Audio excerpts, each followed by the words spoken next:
दोस्तों, अगर आपको याद हो तो कुछ दिनों पहले हमने भाजपा में नवनिर्वाचित या नई तरीके से अपॉइंटेड नेता सदन इंद्रजीत शेरावत के बारे में एक प्रेस कॉन्फ्रेंस की थी और हमने बताया था कि किस तरीके से इंद्रजीत शेरावत जो हैं,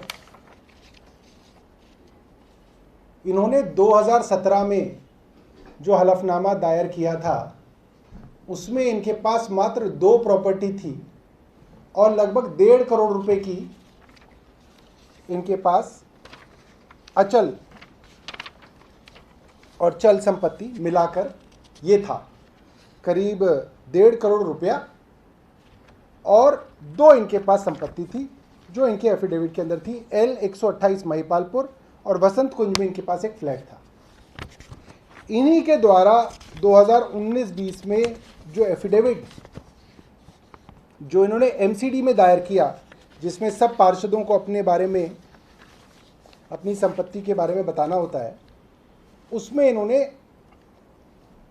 7 प्रॉपर्टीज़ के बारे में बताया। तो इनकी प्रॉपर्टीज़ जो है मात्र 2-2.5 साल के अंदर लगभग 3 गुना हो गई और इनके पास जो 1.5 करोड़ रुपया था वो बढ़ के करीब 2.5 करोड़ रुपया जो है वो इनके पास हो गया। ये हमने पिछली बार बताया था कि इनके पास 1,24,40,315 रुपये थे जो बढ़कर 2,58,30,280 हो गए। उस प्रेस कॉन्फ्रेंस के बाद हमारे पास कुछ लोगों ने इनके बारे में और भी जानकारियां भेजी हैं और मैंने तब भी कहा था कि इनके बारे में और भी हमारे पास जानकारियां हैं जो आगे जो है हम आपसे साझा करेंगे। पार्षद बनने के बाद महिपालपुर में एक बड़ा होटल बन रहा है जो इनका है और जब वो होटल बनना शुरू हुआ तो बाकायदा MCD कमिश्नर को इसकी शिकायत दी गई, MCD के एक्सियन को इसकी शिकायत दी गई, यहाँ तक कि फ़ोटोज़ के साथ जो है भेजा गया कि इस तरीके से अनऑथराइज कंस्ट्रक्शन चल रहा है।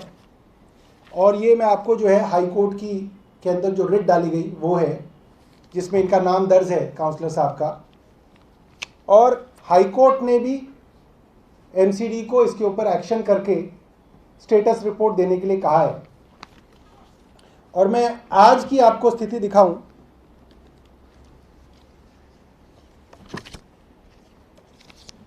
तो ये होटल जो है बन के तैयार है।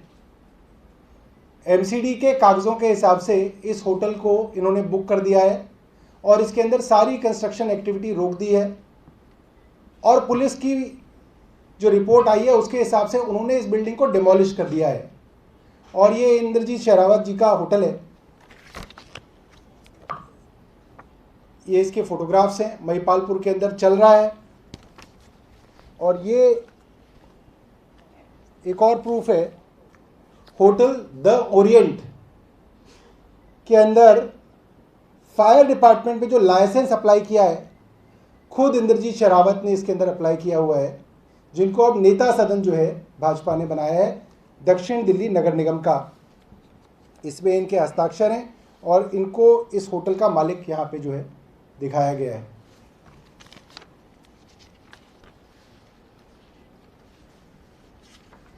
MCD से RTI से जानकारी मांगी गई तो MCD ने RTI के अंदर जानकारी दी है कि इस होटल को कोई भी लाइसेंस नहीं दिया गया, फायर का कोई लाइसेंस नहीं दिया गया।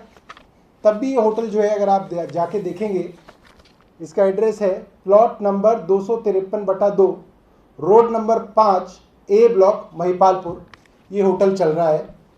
और इसके बिल्कुल साथ में इनके भाई का इतना ही बड़ा होटल इसी तरीके से अनऑथराइज कंस्ट्रक्शन करके बनाया गया और वो भी चल रहा है।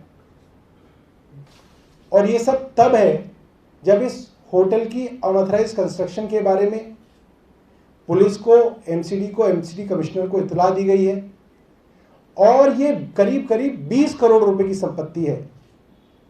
हम पूछना चाहेंगे कि इंद्रजीत शेरावत ने जब चुनाव लड़ते समय अपना एफिडेविट दिया है तो उसमें ना तो इस होटल का जिक्र है, ना इस होटल की प्रॉपर्टी का जिक्र है। तो ये करीब 20 करोड़ रुपए की जो संपत्ति है ये कहाँ से अर्जित की गई है। दोस्तों, इस तरीके की प्रेस कॉन्फ्रेंस हमने कुछ दिनों पहले भी की थी और मकसद ये है कि आरटीआई से बहुत मेहनत के बाद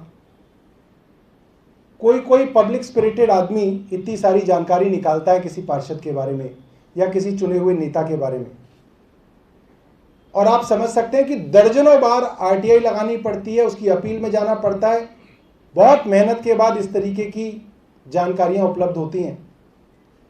तो मेरी अखबार वाले मित्रों से और टीवी के मित्रों से ये गुजारिश रहेगी कि इस खबर को आप प्राथमिकता से छापें ताकि इस तरीके की चीज़ों पर रोक लग सके।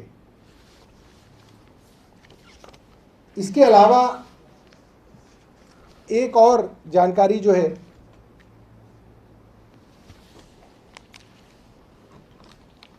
मैं आपके साथ साझा करना चाहता हूं। काउंसलर बनने के बाद वसंत कुंज में इन्होंने एक फ्लैट की जानकारी दी थी जो कि इनके एफिडेविट में भी है। वहां पे भी इन्होंने अनऑथराइज कंस्ट्रक्शन करके डीडीए के फ्लैट्स के ऊपर सेकंड फ्लोर और फर्स्ट फ्लोर ही अलाउड था, इन्होंने उसके ऊपर 2 फ्लोर और डाले हैं। ये इनके फ्लैट के नंबर्स हैं और ये इसकी कंस्ट्रक्शन है। आप देख सकते हैं ग्राउंड फ्लोर है, ये फर्स्ट फ्लोर है, सेकंड फ्लोर है। इसके ऊपर 3rd और 4th फ्लोर भी कुछ ही दिनों पहले इनके पार्षद बनने के बाद इन्होंने बनाया है। इसकी कंप्लेंट्स भी जब ये बन रहा था तो एमसीडी कमिश्नर को दी गई और उन्होंने कागजों में जवाब दिया कि इसके ऊपर कार्रवाई की गई है, मगर कोई कार्रवाई जो है आप देख सकते हैं यहां पे नहीं की गई है। और बहुत हास्यास्पद बात यह है कि जो होटल जो इन्होंने बनाए हैं, जिसका पैसा इनके पास कहां से आया इसके बारे में कोई जानकारी नहीं है, उनके बारे में भी जब पुलिस से आरटीआई लगा के पूछा गया तो पुलिस ने बोला कि हमने इन बिल्डिंग्स को डिमोलिश कर दिया है। और आप देख सकते हैं ये होटल जो है बाकायदा बने हैं और उसके बाद ये चल भी रहे हैं। तो ये हमारी एक प्रेस कॉन्फ्रेंस थी और इसके बाद एक और टॉपिक के ऊपर हम लोग शुरू करेंगे।